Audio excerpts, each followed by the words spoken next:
की जय. प्रयाणकाले मनसाचरेण भक्त्या युक्तो योगबलेन चैव भ्रुवर मध्ये प्राणमावेश्य सम्यक सतम परम पुरुषमुपैति दिव्यम. का झाकलीये घटीचा दिवा नेणी जे काय झाला केव्हा ऐशा रीती जो पांडवा देह ठेवी. भगवान श्रीकृष्ण परमात्म्याच्या या उक्तीला आणि ज्ञानेश्वर महाराजांच्या उक्तीला अनुसरून आपणच्या अंतिम पद्याच्या संबंधाने थोडासा विचार करायचा असं आपण ठरवलेला आहे. शेवटचं पद्य निजधामाला जातानाचं पद्य, समाधीस्थ होतानाचं पद्य, काय म्हणायचं असेल ते त्याला आपण नाव देऊ शकतो. पण त्या अंतिम पद्याच्या संबंधातला थोडासा विचार या 2-3 दिवसात व्हावा असं ठरलं आणि त्याला आधार म्हणून आपण भगवद्गीतेचा हा श्लोक घेतलेला आहे. प्रयाणकाले मनसा अच्छलेन भक्त्या युक्तो योगबलेन चैव गुरुवर मध्ये प्राणमावेश्य सम्यक सतम परम पुरुषम उपैति दिव्यम. सहातम परम पुरुषम उपैति. तो महात्मा त्या परमपुरुषाला प्राप्त होतो असं भगवद्गीतेनं सांगितलं. प्रयाण काळामध्ये ज्यानं आपलं मन अचल ठेवलेलं आहे, भक्तियुक्त ठेवलेलं आहे, योगबल धारण केलेलं आहे आणि योगबलाच्या योगानं भ्रू मध्यामध्ये आपले सगळे प्राण त्यानं आविष्ट केलेले आहेत, असा जो महात्मा आहे त्या महात्म्याला अंतकाळामध्ये परमगती प्राप्त होते असं भगवंतांनी या श्लोकातून वर्णन केलेलं आहे. पण ही सगळी अवस्था प्रयाण काळात धारण करण्याच्या निमित्तानं अगोदर आयुष्यभरात ती धारणा करायला पाहिजे, हाही विचार त्याच्या मागून आपण लक्षात घ्यायला पाहिजे बरं का. मन अचल करणं ही पहिली साधना भगवंतांनी सांगितली, भक्तियुक्त अंतःकरण करणं ही दुसरी साधना सांगितली, योगबल धारण करणं ही तिसरी साधना भगवंतानं सांगितलेली आहे आणि भ्रू मध्यामध्ये प्राणाचा समावेश करणं, सगळेच्या सगळे प्राण आकुंचित करून, आकर्षित करून, उत्थित करून, उद्दीपित करून, नाही त्यांचं उन्नयन करून ते भ्रू मध्यामध्ये आणायचे आहेत अशी योग प्रक्रिया आहे. आणि या सगळ्या योग प्रक्रियेचा ज्याचा आजीवन अभ्यास आहे प्रयाण काळामध्ये त्यालाच तशा पद्धतीची अवस्था धारण करणं शक्य आहे असं आपल्याला चिंतन करता येतं. कारण अंत्यमते सागती हे जरी खरं असलं तरी अंतकाळात तशा पद्धतीची बुद्धी होण्याकरता जन्मभराचा तसा अभ्यास असावा लागतो असंही ज्ञानेश्वर महाराजांनी सांगितलेलं आपल्याला पाहायला सापडतं. 8व्या अध्यायातला हा श्लोक आहे. भगवद्गीतेचा 8वा अध्याय साधारणपणे प्रयाण काळाच्या संबंधातला विचार सांगण्याकरता आलेला आहे असंही म्हणलं जातं. 8व्या अध्यायामध्ये प्रयाण काळाच्या संबंधातला बराच विचार आहे. अर्चराज मार्गाचं चिंतन याच अध्यायात आहे, धूम्र मार्गाचं चिंतन याच अध्यायात आहे, भक्ती पद्धतीनं प्राणाचं उत्क्रमण करणाऱ्या महात्म्याच्या संबंधातला विचार याच अध्यायात आहे, योग प्रक्रियेने प्राणाचं उत्क्रमण करणाऱ्या महात्म्याचे चिंतन याच अध्यायात आहे, ज्ञान प्रक्रियेनं प्राणाचं उत्क्रमण करणाऱ्या महात्म्याचे चिंतन याच अध्यायामध्ये आहे असं आपल्याला एकंदर पाहायला सापडतं बरं का. थोडासा जाता जाता गोश्वाऱ्यानं जर विचार करायचा ठरला तर काही ठिकाणी भगवंतांनी या एकंदर 8व्या अध्यायाचा विचार करत असताना ज्ञानेश्वर महाराजांनी भक्ती पद्धतीनं प्राणोत्क्रमण, ज्ञान पद्धतीनं प्राणोत्क्रमण, योग पद्धतीनं प्राणोत्क्रमण असा भेद ज्ञानेश्वर महाराजांनी केलेला नाही. पण काही टीकाकारांनी मात्र इथल्या काही श्लोकांची वर्गवारी करून या श्लोकातून भक्ती पद्धतीनं प्राणोत्क्रमणाचं चिंतन आहे, या श्लोकातून ज्ञान पद्धतीनं प्राणोत्क्रमणाचं चिंतन आहे, या श्लोकातून योग पद्धतीनं प्राणोत्क्रमणाचं चिंतन आहे असं गीतेच्या काही टीकाकारांनी अभ्यास केलेला आपल्याला, विचार केलेला आपल्याला पाहायला सापडतो. त्याच्यात मी चिंतन आपल्याला सांगतो. माझ्या समोरचा हा जो श्लोक आहे हा 8व्या अध्यायातला 10वा श्लोक आहे. साधारणपणे 5व्या श्लोकापासून प्रयाण काळाचं चिंतन सांगणं या अध्यायामध्ये सुरू झालेलं आहे. 5वा ते 7वा या 3 श्लोकामध्ये भक्ती पद्धतीनं प्राणोत्क्रमणाची प्रक्रिया सांगितलेली आहे. 8वा आणि 9वा या 2 श्लोकामध्ये ज्ञान पद्धतीनं प्राणोत्क्रमणाची प्रक्रिया सांगितलेली आहे.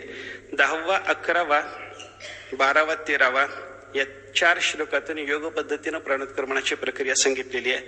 आणि शेवटी पुन्हा 14व्या आणि 15व्या अध्यायामध्ये भक्ती पद्धतीनं प्राणोत्क्रमणाचा विचार सांगून भगवंतांनी ज्या पद्धतीनं प्राणोत्क्रमण सिद्धाला करता येतं त्या पद्धतीचा विचार इथं संपवला. आणि मग शेवटी पुढे भगवंतांनी अर्चराज मार्ग आणि धूम्र मार्गाचा विचार या अध्यायामध्ये सांगितलेला आहे.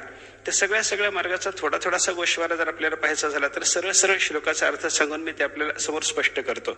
भगवंतांनी 5व्या श्लोकात असं सांगितलंय, अंतकालेच मामेव स्मरण मुक्त्वा कलेवरम यः प्रयाती स मद्भावम याती नास्ति अत्र संशयः. भगवंतांनी असा विचार सांगितला की अंतकाळामध्ये माम एव स्मरण, केवळ माझं स्मरण करून जो शरीर सोडून जातो तो माझ्या भावाला प्राप्त होतो, माझ्या स्वरूपाला प्राप्त होतो, यात मुळीच संशय नाही. सरळ श्लोकाचा अर्थ असा झाला, अंतकाळामध्ये भगवंतांनी इथे सांगितलेली ही प्रक्रिया, देह त्यागाची जी प्रक्रिया आहे, ही भक्तिशास्त्रीय प्रक्रिया आहे असं म्हणण्याचं कारण लोकांनी असं सांगितलं, माम एव स्मरण. भगवंतांनी तिथं सांगितलं की माझं स्मरण करत त्याचं प्राणोत्क्रमण चालू आहे. माझंच स्मरण करत प्राणोत्क्रमण करणं हा भक्तिशास्त्रातलाच प्रकार आपल्याला पाहायला सापडतो, इतर शास्त्रामध्ये हे नाही. कारण यौगिक प्रक्रियेनं प्राणोत्क्रमण करत असताना चित्तवृत्ती परमात्म्याकडे लावणं हा जरी प्रधान हेतू असला तरी ते प्राणाचं पुन्हा भ्रूमध्यावरील समावेशन वगैरे वगैरे आपल्याला पाहायला सापडतं. त्यामुळं माम एव स्मरण तिथं नाही. केवळ भगवंताचं स्मरण करत दुसरी कोणतीही साधना न करता प्राणोत्क्रमणाचा जो विचार आहे तो फक्त भक्तिशास्त्रामध्ये आपल्याला पाहायला सापडतो. कारण भक्तिशास्त्रात केवळ देवाशीच संबंध आहे, दुसरी कोणतीही प्रक्रिया तिथे नाही असं आपल्याला भक्तिशास्त्राचं चिंतन पाहायला सापडतं. भक्ती करता योग लागतो, भक्ती करता ज्ञान लागतं, भक्ती करता कर्म लागतं, हा स्वतंत्र विचार आहे. पण परमपदवीला प्राप्त होताना भक्ताच्या अंतःकरणामध्ये केवळ भक्तीच्या शिवाय, परमात्म्याच्या संबंधाच्या शिवाय, अंतःकरणावरती परमात्मा स्वरूपात लीन करण्याच्या शिवाय दुसरा कुठलाही विचार नसतो. हे जर आपण लक्षात घेतलं तर माम एव स्मरण, अंतकाळामध्ये केवळ माझं स्मरण करत जो शरीराचा त्याग करतो तो माझ्या स्वरूपाला प्राप्त होतो असं भगवंतांनी तिथे चिंतन सांगितलेलं आहे. पुढच्या श्लोकात भगवान बोलले, यम यम वापी स्मरण भावम त्यजत्यंते कलेवरम तंतमेवैति कौंतेय सदा तद्भाव भावितः. ज्या ज्या भावाचं स्मरण करत अंतकालामध्ये मनुष्य शरीराचा त्याग करतो, हे अर्जुना सदा सर्व काळ त्याच भावानं भावित असं त्याचं अंतःकरण असल्यामुळे त्याला ती गती प्राप्त होते. सदा सर्व काळ त्याच भावानं भावित अंतःकरण असणं ही गोष्ट तिथली महत्वाची आपल्याला लक्षात घेतली पाहिजे. काय आहे, आपण ज्याचं स्मरण करत चिंतन करत देहाचा त्याग करू ते स्वरूप आपल्याला प्राप्त होणार आहे अशी एक प्रक्रिया आपल्याला शास्त्रामधून पाहायला सापडते. आणि त्या प्रक्रियेचं चिंतन जर करायचं झालं तर आपल्याला भरताच्या देहाचं चिंतन करता येतं. जडभरताच्या चरित्राचा विचार जर आपण केला तर जडभरताच्या जीवनामध्ये अंतकाळामध्ये त्यांना हरिणाचं स्मरण झालं म्हणून त्यांना हरिण शरीर प्राप्त झालं. बरं का, अंतकाळामध्ये हरणाचं शरीर त्यांना हरणाचं चिंतन घडलं. सदा सर्व काळ हरिणाच्या चिंतनाच्या योगानं भरताला जर हरिणाचं शरीर प्राप्त होऊ शकतं तर सदा सर्व काळ परमात्म्याच्या चिंतनाच्या योगानं आपल्याला परमात्मा स्वरूप स्थिती प्राप्त होऊ शकते. हा एक महत्वाचा सिद्धांत तिथे आपल्याला लक्षात घेता येतो. आणि त्या दृष्टीनं सदा सर्व काळ भगवंताचं चिंतन करणाऱ्या महात्म्याला अंतकाळातही परमात्म्याचं चिंतन घडतं आणि परमात्मा चिंतनाच्या योगानं त्याला परमात्मा स्वरूप स्थिती प्राप्त होते. म्हणून भगवंतांनी शेवटी इथं भक्तिशास्त्रानं देह सोडणाऱ्या महात्म्याच्या प्रक्रियेचा विचार सांगून शेवटी उपदेश असा केलाय, तस्मात सर्वेषु कालेषु माम अनुस्मर युद्धेच. अर्जुना सदा सर्व काळ त्यासाठी तू माझं स्मरण कर आणि युद्धामध्ये प्रवृत्त हो.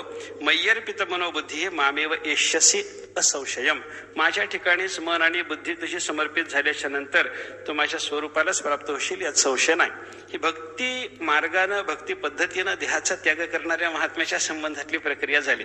भक्ती पद्धतीनं देह त्याग करणाऱ्या महात्म्याच्या प्रक्रियेच्या नंतर भगवंतांनी सांगितलेली इथली दुसरी प्रक्रिया ज्ञान पद्धतीनं. ज्ञान मार्गानं जाणारा एखादा जर महात्मा असला त्याच्या अंतःकरणावर परमात्म्याच्या ठिकाणी आपली चित्तवृत्ती केंद्रित करण्याच्या पेक्षा आपला जीव परमात्मा स्वरूप आहे याचा बोध, त्या बोधाच्या अवस्थेमध्ये सदा सर्व काळ राहणं हीच गोष्ट त्याच्या ठिकाणी आपल्याला विशेष रीतीने पाहायला सापडते. म्हणून ज्ञान पद्धतीनं देहाचा त्याग करणारा महात्मा अभ्यासात सदा सर्व काळ प्रवृत्त असतो. आणि त्याची प्रक्रिया सांगताना भगवंतांनी असं इथं सांगितलंय, अभ्यास योग युक्तेनं चेतसा नान्यगामिना परमम पुरुषम दिव्यम याती पार्थ अनुचिंतयन. अभ्यास योग युक्तेनं चेतसा.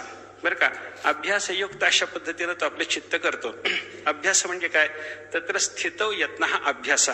योगशास्त्राच्या योगसूत्राचा विचार जर आपण केला तर त्याने अभ्यास शब्दाची अशी व्याख्या पतंजलीने केलेली आहे, स्थितौ यत्न हा एका विशिष्ट स्थितीमध्ये सदा सर्व काळ राहण्याचा प्रयत्न करणं याला अभ्यास असं म्हणतात. स्थितौ यत्न हा अभ्यास किंवा पौनः पुण्येन करणम अभ्यास. एखादी गोष्ट पुन्हा पुन्हा करणं याला सुद्धा अभ्यास असं म्हणलेलं आपल्याला पाहायला सापडतं. म्हणजे एखादा विद्यार्थी अभ्यास करायला लागला तर तिथे आपल्याला हेच दिसतं, तो पुन्हा पुन्हा त्या एका विषयाचं अवलोकन करतो, पुन्हा पुन्हा त्याच्या संबंधानं मनन चिंतन करतो. म्हणजे पुन्हा पुन्हा एखादी गोष्ट करणं किंवा एका स्थितीमध्ये राहण्याचा वारंवार प्रयत्न करणं याला अभ्यास म्हणायचा आहे. ज्ञानमार्गी साधक काय करतो, ब्रह्मस्थितीमध्ये राहण्याचा सर्व काळ त्याचा अभ्यास चालू असतो. अभ्यास योग युक्त, अभ्यासामध्ये जोडले गेलेला आहे अशा पद्धतीचं ज्याचं चित्त झालेलं आहे अशा चित्ताचा तो महात्मा न अन्यगामिना, इतरत्र आपल्या चित्ताला जाऊ देतच नाही, अभ्यासातच आपल्या चित्ताला ठेवतो. परमात्मा स्वरूप स्थितीमध्ये सर्व काळ राहण्याचा त्याचा चित्ताचा प्रयत्न असतो. आणि असा तो महात्मा परमम पुरुषम पार्थ, परमम पुरुषम दिव्यम याती पार्थ अनुचिंतयन, सदा सर्व काळ परमात्म्याच्या ऐक्याचं चिंतन करणारा तो महात्मा परमपदवीला प्राप्त होतो. अंतकाळामध्ये परमस्थितीमध्ये राहण्याचा ज्याचा अभ्यास आहे म्हणजे ज्ञानमार्गी साधक आहे, ज्ञानमार्गानं देहत्यागाची प्रक्रिया त्याची चालू आहे, अशा महात्म्याला सुद्धा परमपदवी प्राप्त होते. आता ज्ञानमार्गी साधक परमात्म्याचं जे चिंतन करतो त्याचं चिंतन कशा पद्धतीचं असतं याचा विचार सांगण्याकरता भगवंतांनी पुढच्या श्लोकात असं सांगितलंय. कविम पुराणम अनुशासितारम अणोरणीयाम समनुस्मरेद्यः सर्वस्य धातारम अचिंत्य रूपम आदित्यवर्णम तमसः परस्तात. तो परमात्मा कसा आहे? ज्ञानरूप आहे, तो अनादि आहे, अनुशासित आहे, अणुपेक्षाही सूक्ष्म आहे, सर्वाचा धाता म्हणजे पालन करता तोच आहे, अचिंत्य रूपाचा आहे, आदित्यवर्ण म्हणजे तेजस्वी आहे आणि तमसः परस्तात अज्ञानाच्या पलीकडचा तो परमात्मा आहे. अशा त्या परमात्मा स्वरूपाचं चिंतन करून त्या परमात्मा स्वरूप स्थितीमध्ये राहण्याचा ज्याचा अभ्यास आहे, अशा अभ्यासाच्या अवस्थेत राहूनच जो देहाचा त्याग करतो असा जो महात्मा आहे तो परमपदवीला प्राप्त होतो. हे ज्ञानमार्गी साधकाच्या देहत्यागाच्या प्रक्रियेचं चिंतन आहे. भक्तिमार्गी साधक काय करतो? परमात्म्याच्या सगुण रूपाशी चित्तवृत्ती जोडून ठेवतो आणि देहाचा त्याग करतो.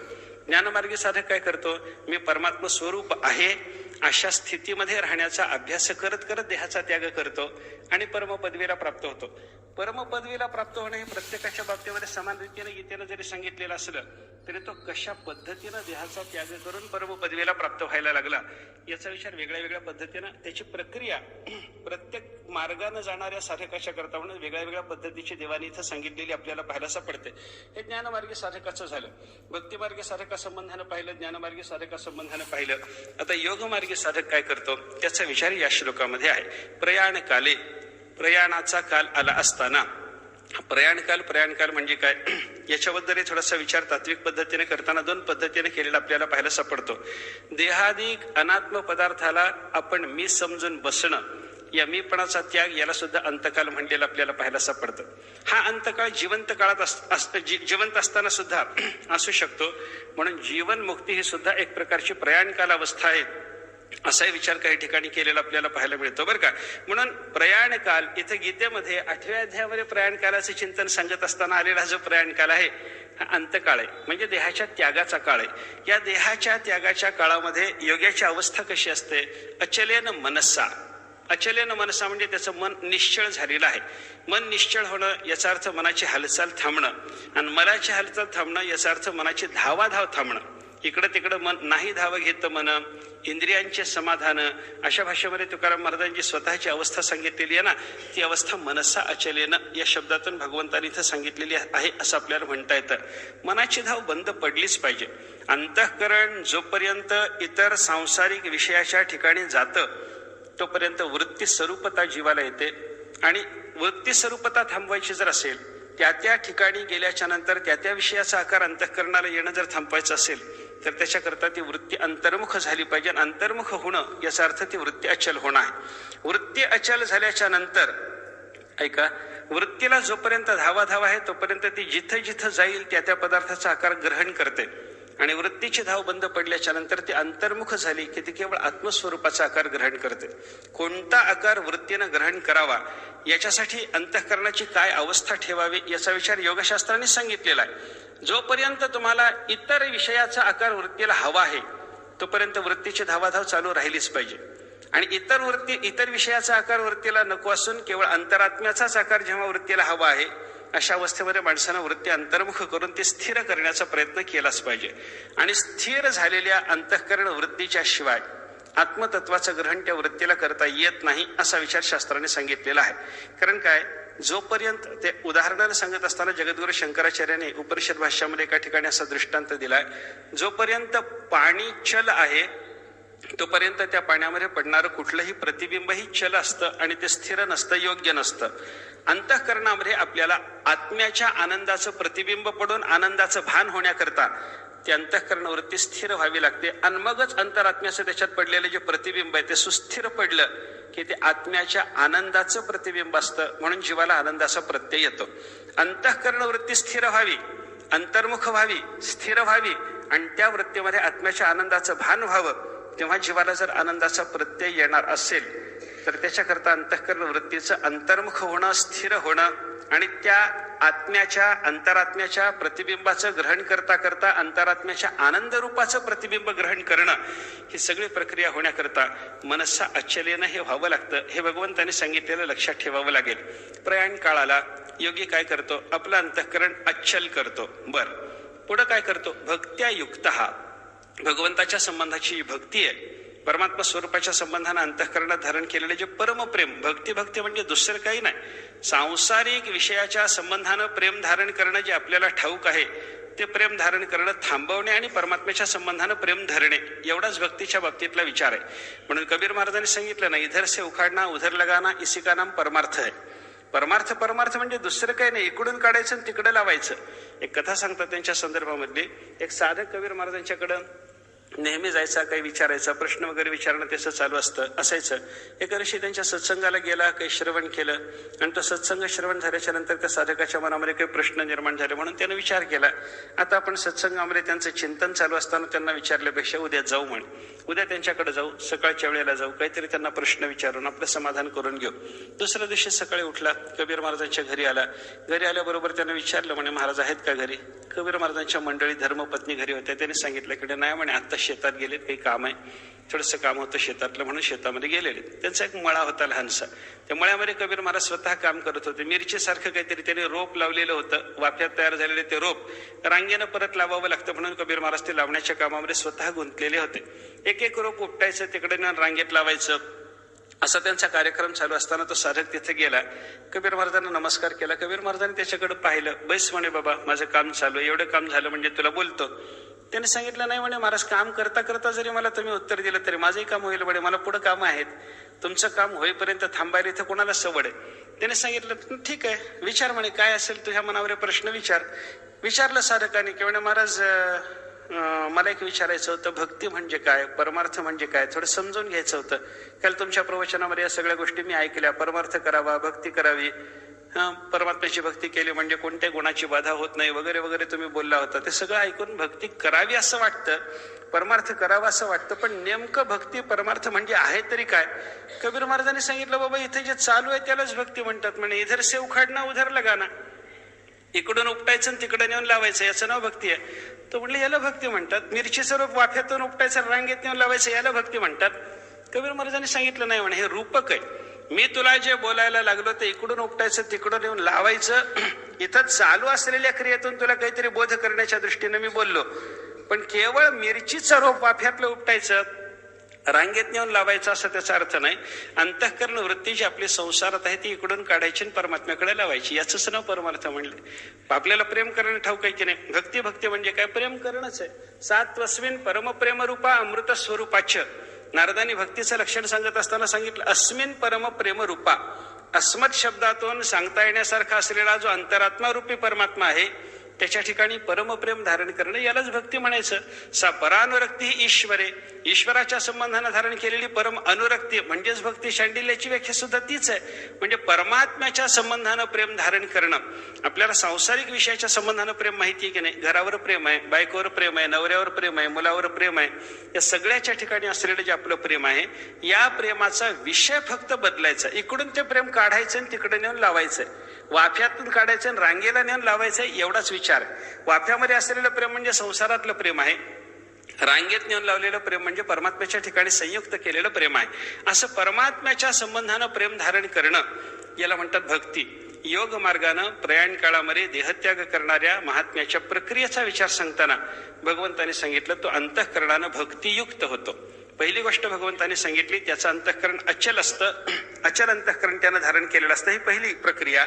त्याच्यानंतर त्याच्या अंतःकरणावर परमात्म्याच्या संबंधातली भक्ती पाहायला सापडते. भक्तीच्या शिवाय ही योग साधना सुद्धा त्याची परिपूर्ण होणार नाही, म्हणून त्याला भगवंताच्या विषयी भक्ती धारण करावी लागते बरं का. योग सूत्रामध्ये सुद्धा ईश्वर प्रणिधानाद्वा, या सूत्रामध्ये ईश्वराचं प्रणिधान सांगितलेलं आहे. प्रणिधान म्हणजे काय तर भगवंताची भक्ती, असाच व्यासांनी भाष्यामध्ये अर्थ केलेला आहे. ईश्वराचं प्रणिधान म्हणजे ईश्वराची भक्ती, परमात्म्याच्या संबंधानं अंतःकरणात भक्ती धारण करणं. पहिली प्रक्रिया काय? अंतःकरण अचल करणं. दुसरी प्रक्रिया काय? भक्तियुक्तता. त्या अंतःकरणामध्ये धारण करणं. तिसरी प्रक्रिया सांगितली योग बल धारण करणं. योग बल धारण करणं याचा अर्थ काय आहे? आपल्याला वियोगाचं बळ आहे पण संयोगाचं बळ नाही, योगाचं बळ नाही. आपण जे जे काही करत राहतो त्या त्या आपल्या क्रियेतून आपल्या ठिकाणी असलेल्या एखाद्या बळाचा ऱ्हासच होतो का बळ वाढत जातं, याचा विचार केला तर बळाचा ऱ्हास होत जातो. आपण जेवढी वाणीची शक्ती वापरू तेवढा वाणी शक्तीचा ह्रास होणार आहे. जेवढी नेत्रशक्ती वापरली तेवढा नेत्रशक्तीचा ह्रास होणार आहे. शक्ती वापरण्यानं आपल्या शक्तीचा जो ह्रास होतो याला योगशास्त्राने असं सांगितलं की बाबा हे योग बल नाही, संयोगाचं बल नाही. योग शब्दाचा अर्थ संयोग बळ. आपल्या ठिकाणी क्रिया करण्याच्या योगानं वियोगच आपल्या ठिकाणच्या एका बळाचा जर होत असेल तर हे योग बळ नाही, संयोगाचं बळ धारण केलं पाहिजे. म्हणून योग प्रक्रियेमध्ये संयोग बळ आहे. आपल्या सर्व इंद्रियाची शक्ती वाढवण्याची प्रक्रिया योगशास्त्राने आपल्याला शिकवलेली पाहायला सापडते. हे योग बल त्यानं धारण केलं पाहिजे. आणि भ्रुवर मध्ये प्राणमावेश सम्यक, आपल्या भ्रूमध्यामध्ये त्यानं प्राणाचं समावेशन केलं पाहिजे. सगळ्या प्राण शब्दाचा अर्थ इथं केवळ प्राण, अपान, व्यान, उदान आणि समान या 5 नावाने विभक्त असलेला प्राण एवढाच प्राण शब्दाचा अर्थ नाही, तर प्राण म्हणजे सगळी इंद्रिय.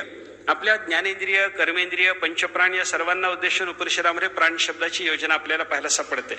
सगळीच्या सगळी इंद्रिय म्हणजे प्राण आहेत. 5 ज्ञानेंद्रिय प्राणच आहेत, 5 कर्मेंद्रिय म्हणजे पंचप्राणच आहेत. आणि प्राण, अपान, व्यान, उदान, समान म्हणून प्रसिद्ध असलेले शरीरातले जे 5 प्राण आहेत त्यांना सुद्धा प्राणच म्हणतात. या सगळ्याच्या सगळ्या प्राणांचं समावेशन बरं का.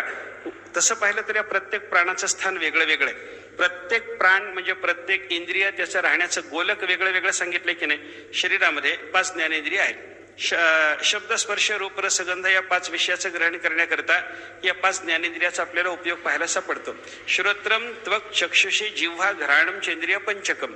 पंचराशीमध्ये 5 ज्ञानेंद्रियाचा उल्लेख करत असताना असा केला. श्रोत्रेंद्रिय, कान नावाचं इंद्रिय. श्रोत्रम, त्वक, त्वगिंद्रिय. चक्षुषी, डोळा. नेत्रेंद्रिय, घ्राणम, श्रोत्रम, त्वक, चक्षुषी. जिव्हा, रसनेंद्रिय. आणि घ्राण म्हणजे घ्राणेंद्रिय. अशा 5 ज्ञानेंद्रियाचा जो विचार आपल्याला सांगितलेला पाहायला मिळतो.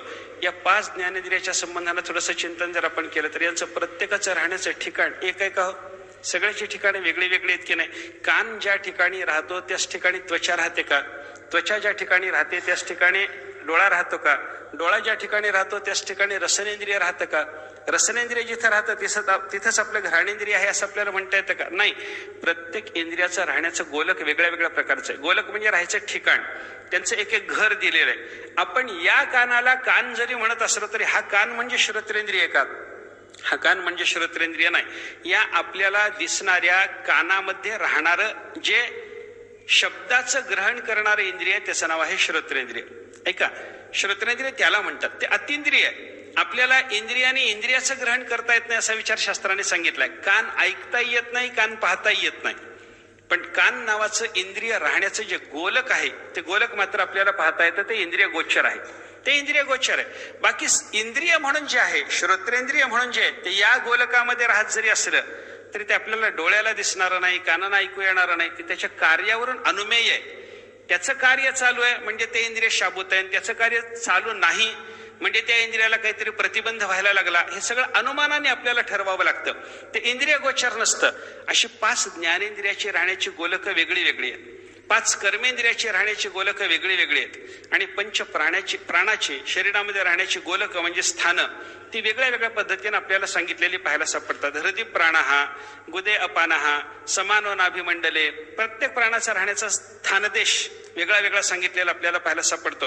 हृदयामध्ये प्राण राहतो, अपान वायू अधोद्वाराच्या ठिकाणी राहतो, समान वायू जो असतो तो नाभिमंडलाच्या ठिकाणी राहतो, वगैरे वगैरे. त्या प्राणाची राहण्याची ठिकाणी सांगितलेली आपल्याला पाहायला सापडतात. पण या सगळ्याच्या सगळ्या प्राणांची राहण्याची जी वेगळी वेगळी स्थानं आहेत, या वेगळ्या वेगळ्या स्थानातून त्यांचं आकुंचन करून, त्यांचं एकत्रीकरण करून भ्रुवर मध्ये प्राणम आवेश सम्यक, आपल्या भ्रूमध्यामध्ये ती सगळीच्या सगळी इंद्रिय घेऊन येणे. ज्ञानेंद्रिय, कर्मेंद्रिय आणि पंचप्राण हे सगळेच्या सगळे भ्रूमध्याच्या ठिकाणी स्थापित करणं. आणि अशा पद्धतीनं ही सगळी प्रक्रिया झाल्याच्या नंतर परमात्मा स्वरूपाच्या ठिकाणी आपली लीनता साधणं, अशी प्रक्रिया ज्यानं केलेली आहे त्याला सुद्धा परमपदवी प्राप्त होते. काय काय करायचंय बघा. अंतःकरण स्थिर करणं. झोपू नका तुम्ही. मला बरेच लोक झोपलेले दिसतात तुम्ही. ते मन अचल करणं. भक्तियुक्त करणं, योगबल धारण करणं, संयोगाचं बल धारण करणं आणि त्याच्यानंतर भ्रू मध्यामध्ये प्राणाचं समावेशन करणं, या 4 प्रक्रिया करून ज्यानं देहाचा त्याग केलेला आहे त्या महात्म्याच्या संबंधानं सुद्धा भगवंतांनी सांगितलं सतम परम पुरुषम उपैती दिव्यम.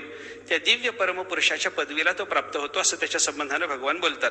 विचार करा, या सगळ्या प्रक्रिया करताना ज्ञानाची, भक्तीची आणि योगाची प्रक्रिया जरी बदलली तरी प्रत्येक ठिकाणी काय सांगितलं? परम पुरुषम उपैती दिव्यम. परमपुरुषाला तो प्राप्त होतो, परमपुरुषाला प्राप्त होतो, परमपुरुषाला प्राप्त होतो. हे समान रीतीने आपल्याला सांगितलेलं पाहायला सापडतं बरं का.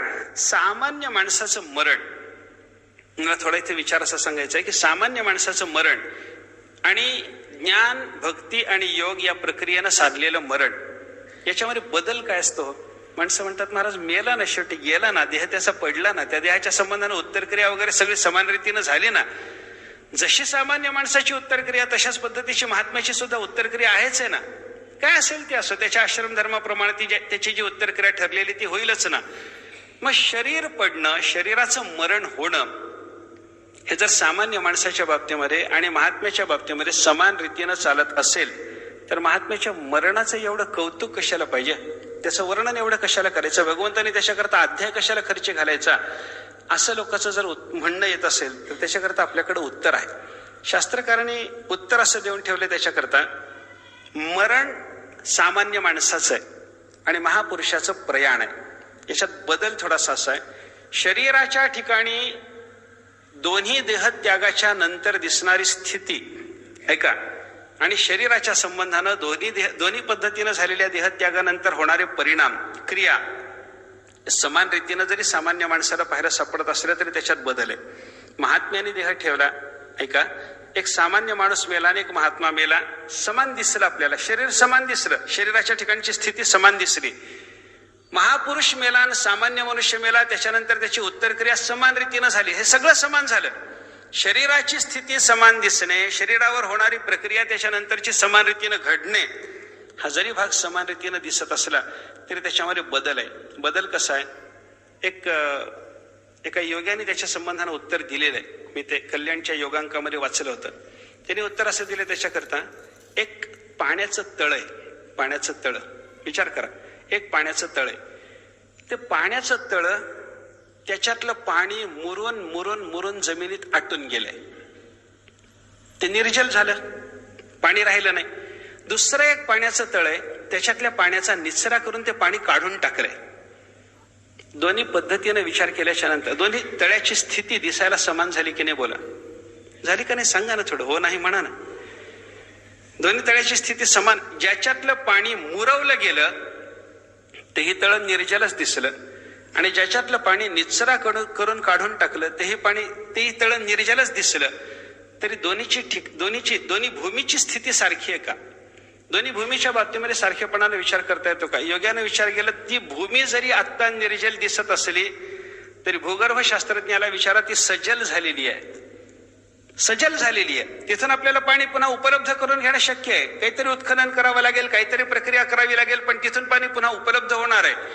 पण जिथलं पाणी सगळं काढून टाकलंय ती भूमी मात्र निर्जल झाली, ती अंतर्भागात सुद्धा निर्जलच झालेली आहे. अंतर्भागात असलेली सजलता, निर्जलता हा भेद आहे. बाह्य रूपाचा विचार करत असताना सजलता, निर्जलता दिसायला समान जरी दिसली तरी अंतर्भागातून जाऊन विचार करायला लागलो तर सजलता, निर्जलता हा भेद तिथं आपल्याला पाहायला सापडतो. ज्याच्यातलं पाणी आटवलं गेलंय ते जे तळ आहे, जिथं भूमीमध्ये पाणी आटवलं गेलेलं आहे ते निर्जल दिसायला जरी असलं तरी भूगर्भात सजल आहे. आणि ज्या तळ्यातल्या पाण्याचा निचरा करून जे निर्जल केलं गेलं तेही दिसायला निर्जल जरी असलं तरी ते आतूनही निर्जलच आहे, तिथं सजलता नाही. महात्म्याचं असं असतं, सामान्य मनुष्य मरतो तेव्हा कसं होतं, निचरा करून पाणी काढून टाकलेल्या तळ्यासारखी त्याची स्थिती असते, दिसायलाही पाणी नाही, पोटातही पाणी नाही. आणि महापुरुष जेव्हा मरतो, महापुरुष जेव्हा आपल्या शरीराचा त्याग करतो तेव्हा ज्या तळ्यातलं पाणी मुरवलं गेलंय, जिरवलं गेलंय, हे पाणी अडवा पाणी जिरवा प्रक्रिया तिथून सुरू आहे. हो, आत्ताची नवीन आहे समजायचं कारण नाही. पाणी काढून टाका असं सांगितलं जात नाही, जिरवा असं सांगितलं जातं, कारण सजलता पाहिजे, आतून सजलता पाहिजे भूमीची. तसं हे महात्म्याचं शरीर सुटतं तेव्हा त्या शरीरामध्ये त्याचे प्राण लीन होऊन राहतात आणि सामान्य मनुष्य जेव्हा मरतो तेव्हा त्याच्या शरीरातल्या प्राणाचं उत्क्रमण होतं. उत्क्रमण, विचार करा, प्राणोत्क्रमण वेगळे, प्राणाचं लीन होणं वेगळं, पाणी निचरा होणं वेगळं, पाणी जिरून जाणं वेगळं. मी भागवतातल्या उदाहरणाला सांगतो आपल्याला. त्या भीष्माचार्याच्या देहत्यागाचा समय आला. भीष्माचार्य शरीर सोडायला सिद्ध झाले, ते शरपंजरी पडले होते. शेवटी भगवान त्यांना भेटायला गेले. धर्मराजाला काही उपदेश करवायचा होता म्हणून धर्मराजाला घेऊन गेले वगैरे वगैरे सगळं झालं. धर्मराजाला काही उपदेश करवला. भगवंताच्या मुखातून काही, हे भीष्माचार्याच्या मुखातून काही ऐकल्याच्या नंतर धर्मराजाच्या अंतःकरणातला संशय मावळला. सगळं झालं. भगवान गेले होते भीष्माचार्याला अंतकाळात दर्शन द्यायला. निमित्त केलं होतं धर्मराजाला काहीतरी उपदेश करवावा. हे धर्मराजाचा उपदेश झाल्याच्या नंतर आता तुम्ही देह सोडा, त्याच्याकरता मी आलो म्हणता येईना देवाला. देव म्हणायला लागले. धर्मराजाने नमस्कार केला, सगळ्या पांडवांनी नमस्कार केला, धृतराष्ट्र, गांधारी, कुंतीने नमस्कार केला. हे सगळे म्हणायला लागले, येतो पितामह आम्ही, या म्हणे. भगवंताने नमस्कार केला, म्हणे येतो. येतो म्हणल्याने सांगितलं, कुठे येतं आता, थांबा ना थोडं. भगवंताने सांगितलं, काम झालं ना. धर्मराजाला ज्यासाठी आणलं होतं ते काम झालं. त्याला उपदेश केला, त्याचा संशय मावळला, काम झालं, निघतो मी. भीष्माचार्याने सांगितलं, देवा तुमचं काम झालं, माझं राहिलंय म्हणे, थोडं थांबा. काय राहिलं? देहत्याग करायचा आहे. तुम्हीच मला सांगितलं होतं उत्तरायणाला प्रारंभ होऊ द्या, मग देहत्याग करा, म्हणून थांबलो होतो. शरपंजरी पडू नये, इच्छामरणी आहे. बापाचं मला आशीर्वचन आहे, तुझ्या मनात मरणाचा विचार येईल त्यावेळेला तुला मरण येईल, अन्यथा तुला मरण येणार नाही. माझ्या मनामध्ये पूर्वीच मरणाचा विचार आला होता, इच्छा निर्माण झाली होती, पण देहत्याग करू नको, तुम्ही सांगितलं देवा, म्हणून देह धरून ठेवलाय. किती काळ जगू म्हणे, बाणाच्या शय्येवर पडून देवा कसं जगू, देहत्याग करायचंय, थांबा. भगवान थांबले. भगवंताला त्याने पायाकडे उभं केलं. आपल्या पायाकडे उभं करून भीष्माचार्य भगवंताचं स्तवन करायला लागले. इतिमती रूपकल्पिता वितृष्णा भगवती सात्वत पुंगवी विभूमनी. माझी बुद्धी देवा मी तुम्हाला समर्पण करून टाकली म्हणे. पहिल्यांदा समर्पण. मन तुम्हाला समर्पित आहे देवा. नको, हे मन माझ्याजवळ आता नको. हे मन माझ्याजवळ जर राहील तर ते संसाराचे संकल्प विकल्प करीत राहील. समर्पण करून टाकतो. समर्पण, मनाचं समर्पण झालं. भगवंताचं मग स्तवन केलं. त्या स्तवनामध्ये काही प्रसंग सांगितले. भक्तावर तुझी कशी कृपा असते, अर्जुनावर कशी आहे, माझ्यावर कशी आहे. माझ्यावरच्या कृपेचं वर्णन करत असताना भीष्माचार्याने सांगितलं, देवा म्हणे तुम्ही तुमची प्रतिज्ञा बाजूला ठेवली पण माझी प्रतिज्ञा सिद्ध करून दिली, वगैरे वगैरे. ते सगळं झाल्याच्या नंतर भीष्माचार्याच्या समोर भगवान उभे आहेत. पायथ्याशी देवाला उभं केलंय. पायाशी उभं केलं होतं देवाला, कारण शरपंजरी पडलेल्या अवस्थेत देवाचं मुखारविंद पाहत पाहत देहत्याग करायचा, म्हणून पायाकडे उभं करणं भाग होतं. देव उभे राहिले, ते स्तवन वगैरे ऐकत होते, भीष्माचार्याचं बोलणं ऐकत होते, पण देवाचा चेहरा कोमेजला. आणि कोमेजल्या बरोबर भीष्माचार्याने सांगितलं, देवा चेहरा रडवेला का? देवाला सांगताय ना तुम्ही जाताय, मला वाईट वाटतं. भगवंताला त्याने सांगितलं, म्हणे देवा रडक्या चेहऱ्याचं ध्यान करून मला देहत्याग करायचा नाही, हसा. भगवंताने हास्य प्रगट केलं. हास्य प्रगट केल्याच्या नंतर भीष्माचार्याने आपल्या देहाचा जो त्याग केला, तो देहत्याग पाहायला अनेक ऋषीमुनी आले होते, असं महाभारतात आणि भागवतात वर्णन आहे.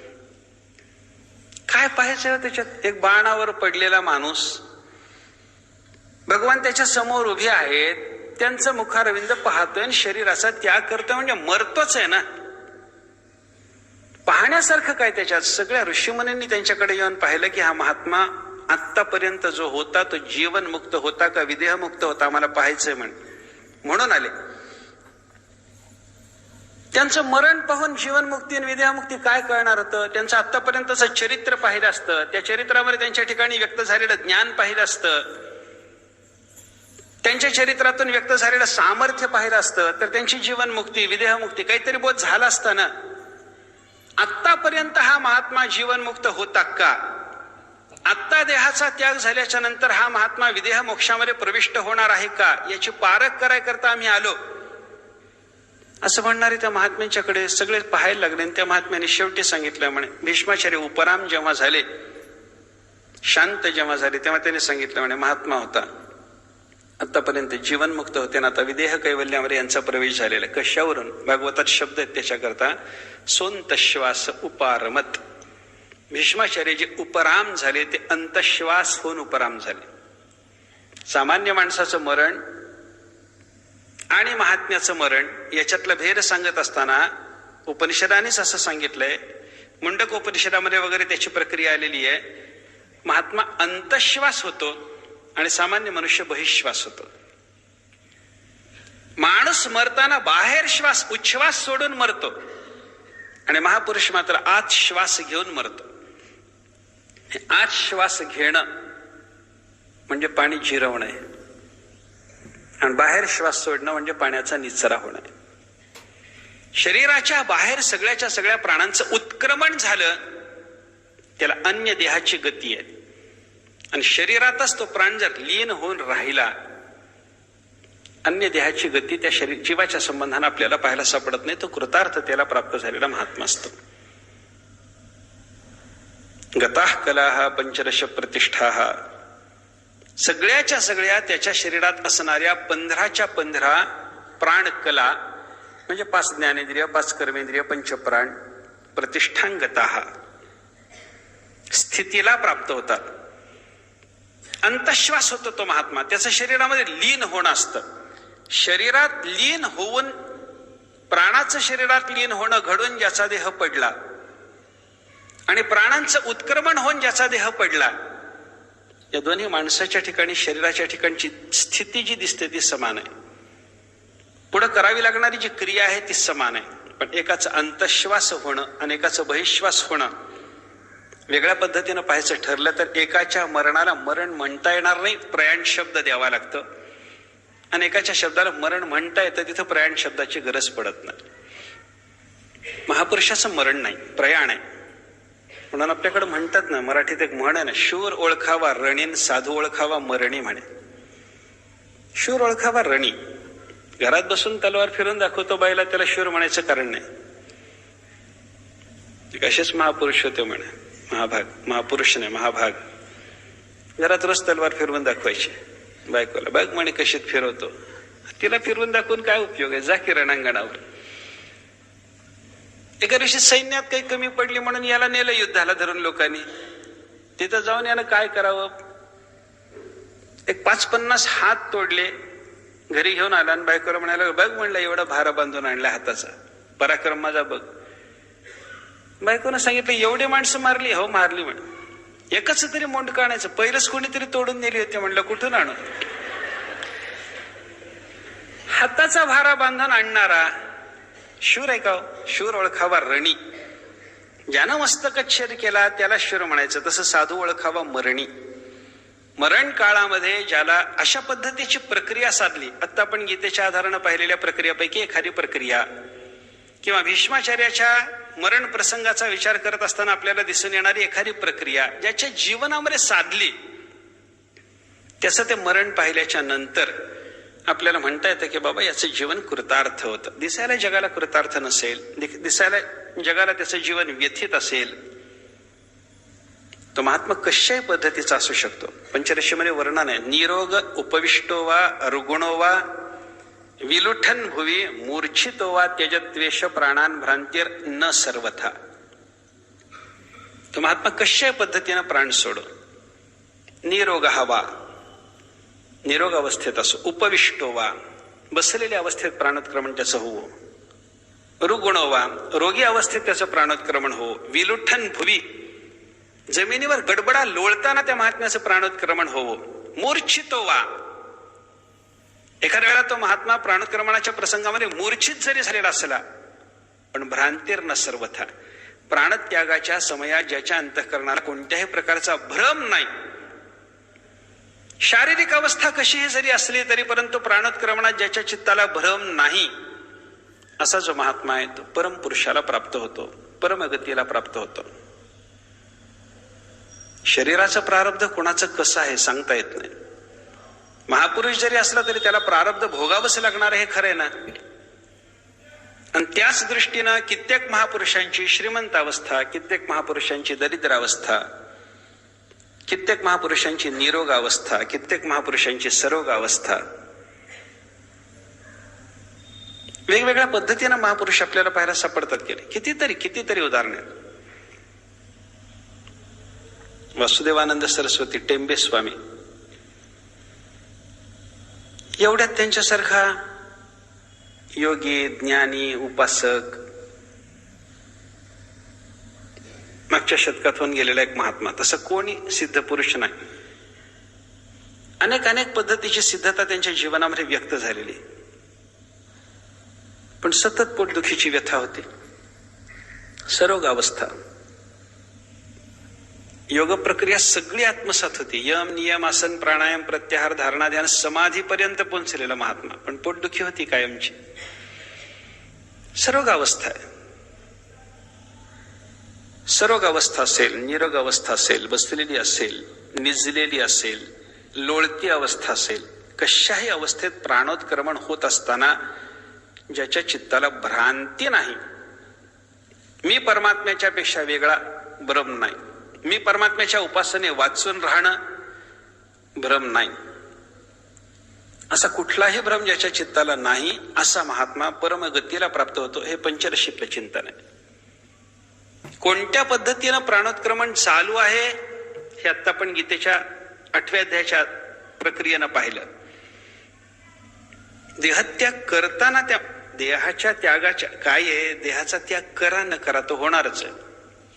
देह मरणारच आहे. कोणाचाही देह झाला तरी तो मरणार आहे. एखाद्याचा लवकर मरेल, एखाद्याचा उशिरा मरेल, एवढाच काय तो बदल आहे. किडामुंगीचा काही दिवसापुरता आहे, ब्रह्मदेवाचा काही कल्पापुरता आहे, एवढाच आहे बदल, एवढाच. मरण आहेच आहे. एक विद्यारण्य सरस्वतीने त्या संबंधाने फार चांगले चिंतन केलंय. कोणतीही गोष्ट सिद्ध करताना शास्त्रीय पद्धतीमध्ये 5-6 प्रमाणाचा जो विचार आहे, प्रत्यक्ष, अनुमान, शब्द, उपमान, अर्थापत्ती, अनुपलब्धी, या 6ही प्रमाणाने विचार केला तर कुठेही देह जिवंत राहतो कायम असं दिसतच नाही. कोणत्या पद्धतीने पहा, प्रत्यक्षाने पहा, मरणारा दिसतो. अनुमानाने विचार करा, मरणारा दिसतो. संतांचे शास्त्राचे शब्द पहा, मरणारा दिसतो. बघा ना,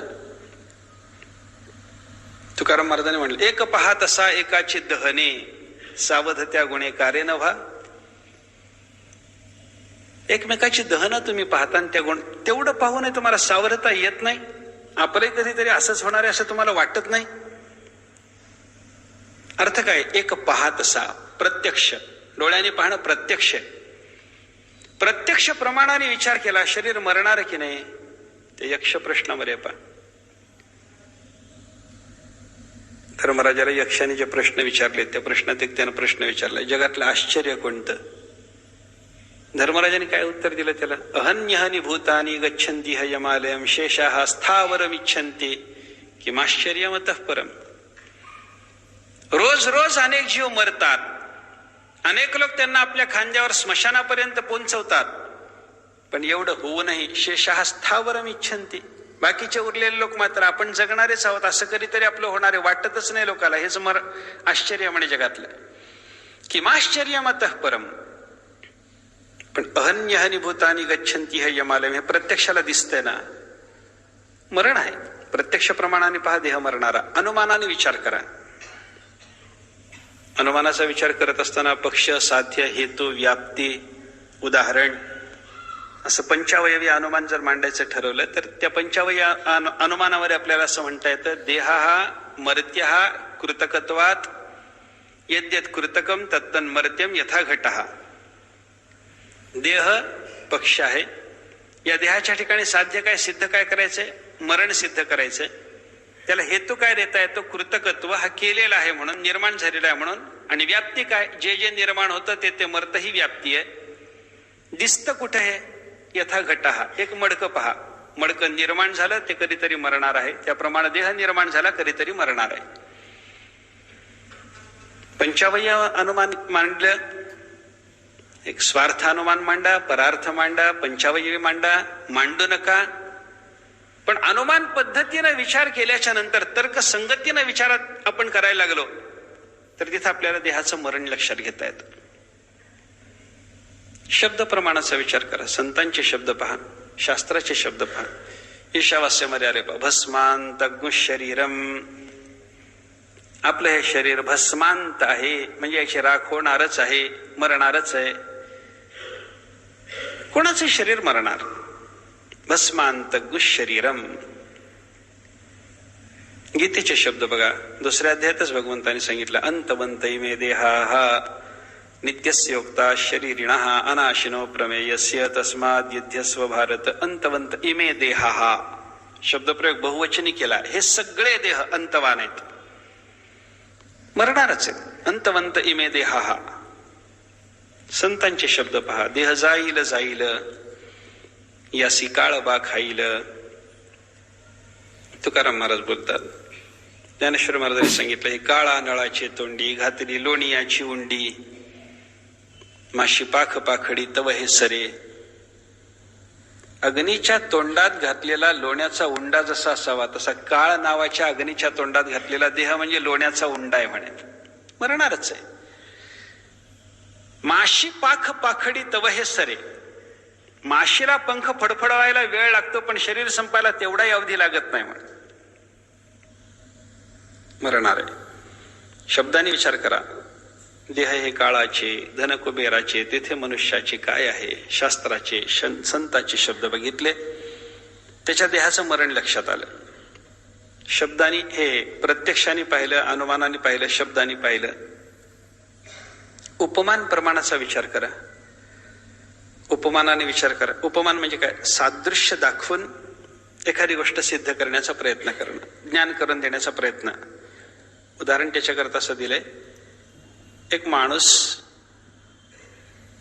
अभयारण्यात गेला, त्याला तिथं गवय नावाचा प्राणी पाहायचा होता आणि गेंडा पाहायचा होता.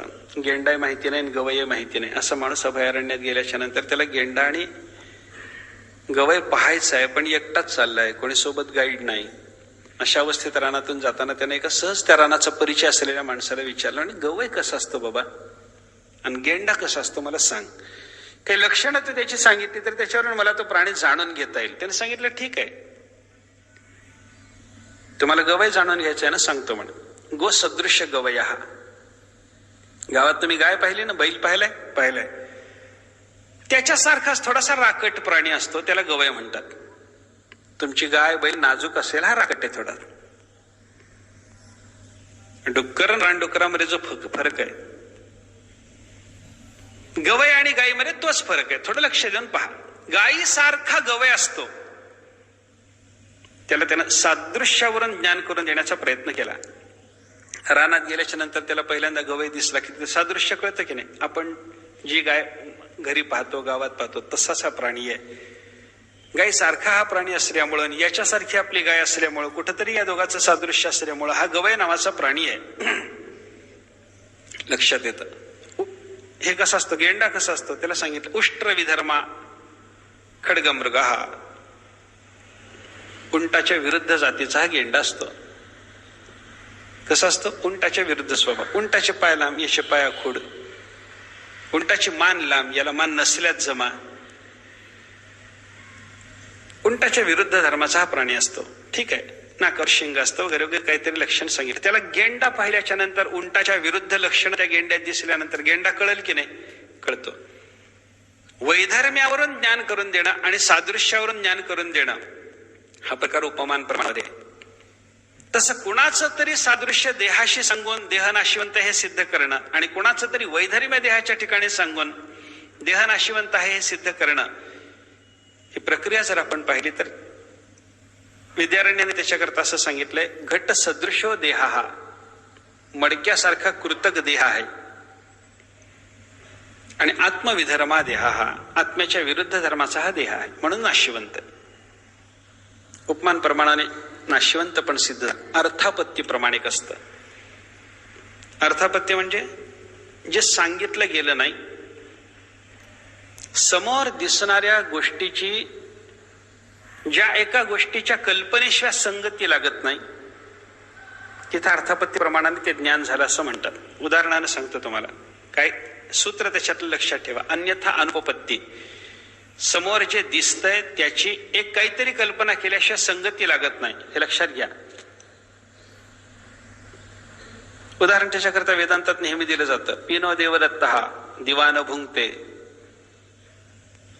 खूप लठ्ठ धष्टपुष्ट ताकददार माणूस आहे.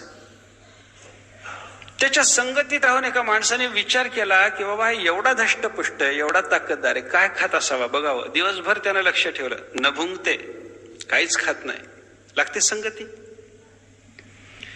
समोर जे दिसतंय त्याची संगती लागत नाही, म्हणून ज्याची कल्पना करावी लागते ते जे कळतं ते अर्थापत्ती प्रमाणानं कळालं म्हणायचं.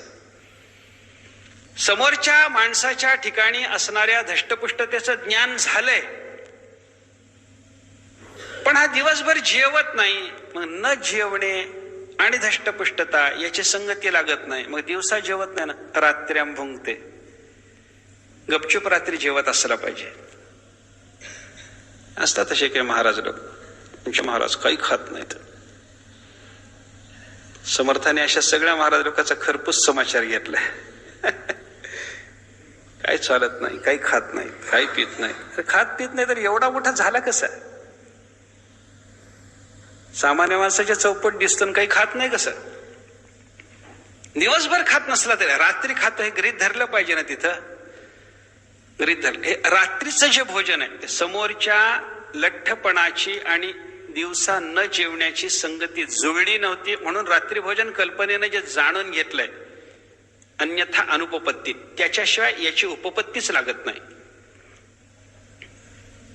त्या पद्धतीनं देहाचा विचार करा.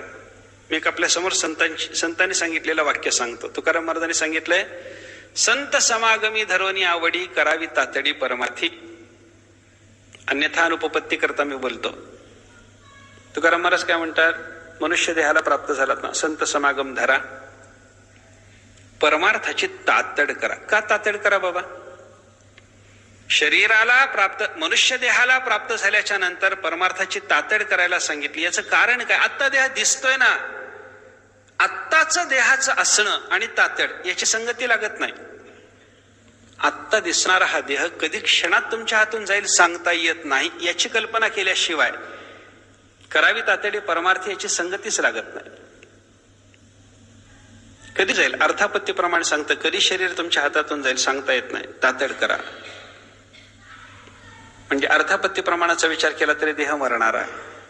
विद्यारण्याने सांगितलेली प्रमाण मी सांगत होतो. प्रत्यक्षाने पहा देह मरेल, अनुमानाने पहा देह मरेल, शब्दाने पहा देह मरेल, उपमानाने पहा देह मरणारा, अर्थापत्तीने पहा देह मरणारा. अनुपलब्धी नावाचं एक प्रमाण आहे. अनुपलब्धी म्हणजे उपलब्धी नसणे.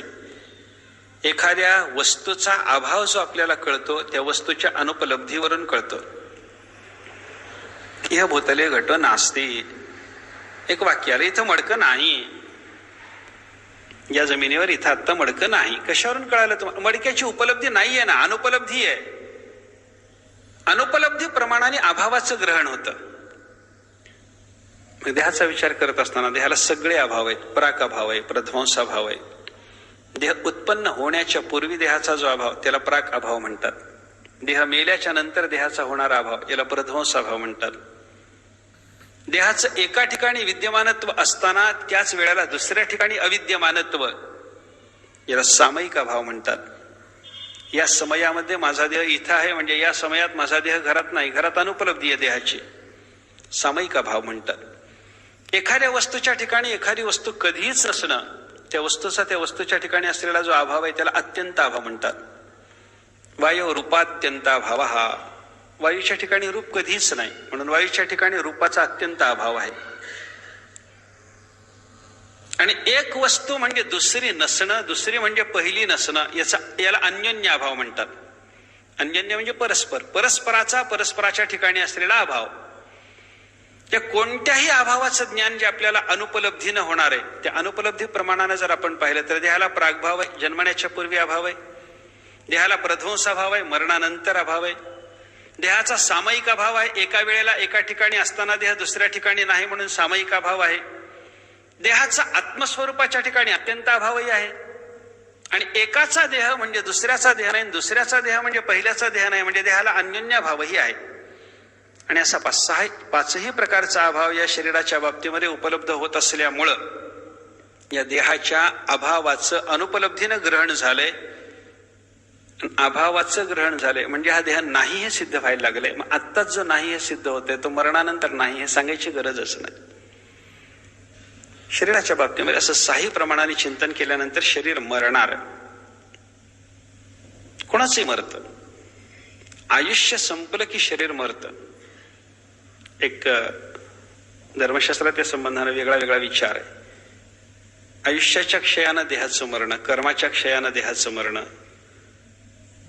कर्म आणि आयुष्य दोन्हीच्या क्षयानं देहाचं मरण आणि उपच्छेदकाची प्राप्ती होण्यानं देहाचं मरण. 4 प्रकारानं देहाचं मरण सांगितलंय धर्मशास्त्राने. आयुष्य संपलं, देह मेला. काही वेळेला काय होतं, आपल्याला हा देह प्राप्त झाला. कशाने प्राप्त झाला? कर्माने प्राप्त झाला. आपली संगती धर्मशास्त्राची अशी आहे, अगा कर्मी जै उरावे तैतिही सुखदुःखी फळावे तया ते भोगावया यावे देहायिका. जीवाच्या ठिकाणी त्यानं करून ठेवलेलं पापपुण्यात्मक कर्म ते जेव्हा शिल्लक राहतं तेव्हा त्याचा सुखदुःख रूपी परिणाम जीवाला भोगावा लागतो आणि तो भोगण्याकरता एका देहाला यावं लागतं. बरोबर? कर्म होतं म्हणून देहाला येणं झालं. कर्माच्या योगानं देहाला येणं झाल्याच्या नंतर ते कर्म भोगायला त्या देहात राहावा लागणारा जेवढा कालावधी आहे त्या कालावधीला म्हणायचं आयुष्य. एक शरीर उत्पन्न होऊन मरेपर्यंतचा जो कालावधी त्या शरीराचा आहे त्यालाच आयुष्य म्हणतात. कर्म भोगण्याकरताच आयुष्य प्राप्त झाले, कर्माचा परिणाम म्हणूनच आयुष्य प्राप्त झाले. पण काही वेळेला काय होतं, कर्म संपलं आणि आयुष्य शिल्लक असलं तरी मरण येतं. उदाहरणाने सांगतो मी आपल्याला. काही लोकांच्या बाबतीमध्ये काय असतं, आयुष्य संपतं कर्म शिल्लक राहतं. काही लोकांच्या बाबतीत कसं होतं, कर्म संपतं आयुष्य शिल्लक राहतं. ज्याचं कर्म संपलंय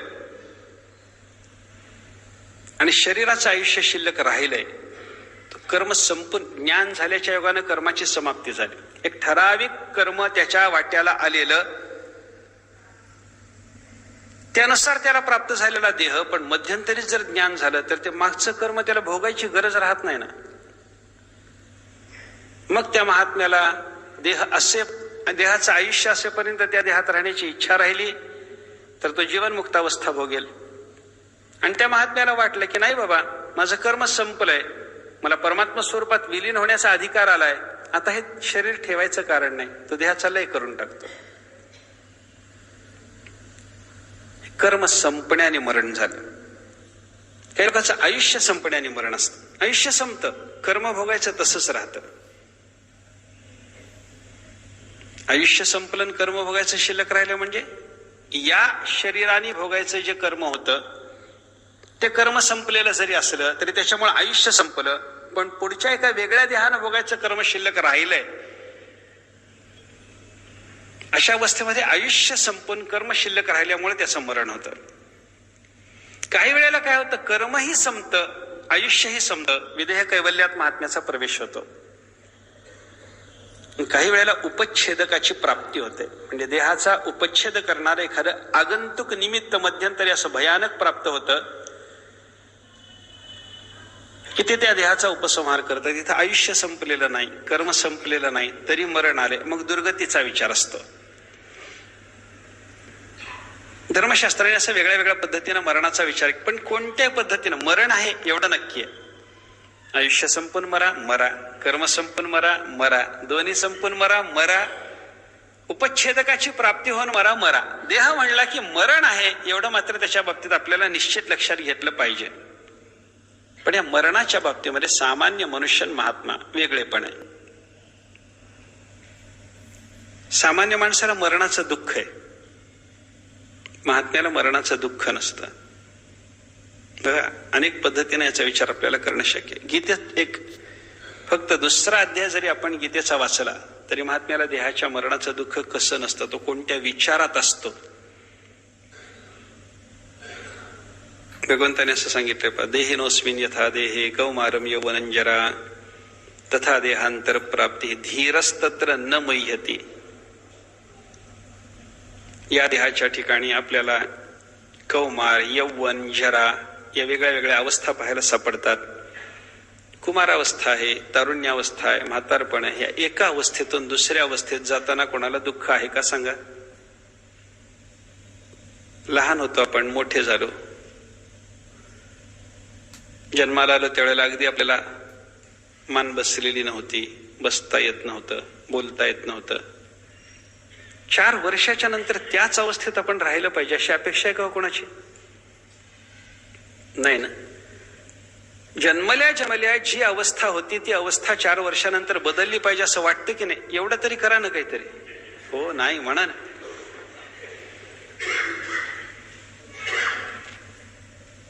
चार वर्षाच्या अवस्थेत जी आपली शरीराची स्थिती होती तीच 25व्या वर्षी असली तर चालतं का? चालत नाही ना. म्हणजे ती अवस्था बदलली पाहिजे ही भावना आहे ना. जन्मल्यानंतरची अवस्था 4 वर्षांनी बदलावी, 4 वर्षानंतरची अवस्था 25व्या वर्षी बदललेली दिसली पाहिजे. तारुण्यातून पुढे मग पुढच्या म्हातारपणामध्ये वगैरे सुद्धा आपला प्रवेश झाला पाहिजे. 60 नंतर 22व्या वर्षाच्या वयावस्थेसारखंच दिसलं पाहिजे अशी अपेक्षा. तशी नसते अपेक्षा. मग एका अवस्थेतून दुसऱ्या अवस्थेत जाणं हे आनंदाचं जसं आहे तसं एका देहाचा त्याग करून दुसऱ्या शरीराला प्राप्त होणं ही सुद्धा आनंदाचीच अवस्था आहे. देहांतर प्राप्ती तथा. एका देहात असताना जीव कौमार, यौवन, जरा या अवस्थाला प्राप्त होताना जसा आनंदात असतो, उत्तरोत्तर उत्कर्षाची पुढची अवस्था प्राप्त व्हायला लागला की आनंद आहे. त्याप्रमाणे देहांतर प्राप्ती सुद्धा आनंदाची आहे. हा गीतेचा विचार आहे. दुसरा दृष्टांत बघा गीतेने दिलेला. वासांसी जीर्णानि यथा विहाय नवानि गृह्णाति नरोपराणि तथा शरीराणि विहाय जीर्णानि अन्यानि संयाति नवानि देही. जुनं वस्त्र टाकायचं, नवीन वस्त्र घ्यायचं. आनंदाचं की दुःखाचं आहे सांगा ना? आनंदाचं आहे. दसरा आला तरी मी फाटका सदरा घालून बसण्यातच आनंद मानत नाही. दुसरा पाहिजे, नवीन पाहिजे. जुनं वस्त्र टाकून नवीन वस्त्र घेण्यात जर शरीराला आनंद असेल तर वस्त्राप्रमाणे असलेला जुना देह टाकून नवीन देह धरण्यामध्ये जीवाला आनंद असला पाहिजे. आता गीतेच्या 2 श्लोकातून सांगितलेला विचार जर आपण लक्षात घेतला तर कुठं मरणाचं दुःख आहे सांगा ना? श्रीधराचार्याने भागवताच्या टीकेमध्ये फार चांगला विचार केलाय. उत्पत्ती, स्थिती आणि संहार, संतुलन आवश्यक आहे. उत्पत्ती झालीच पाहिजे, काही काळ स्थिती झालीच पाहिजे, काही काळानंतर संहार झालाच पाहिजे. संतुलन त्याच्याशिवाय राहतच नाही.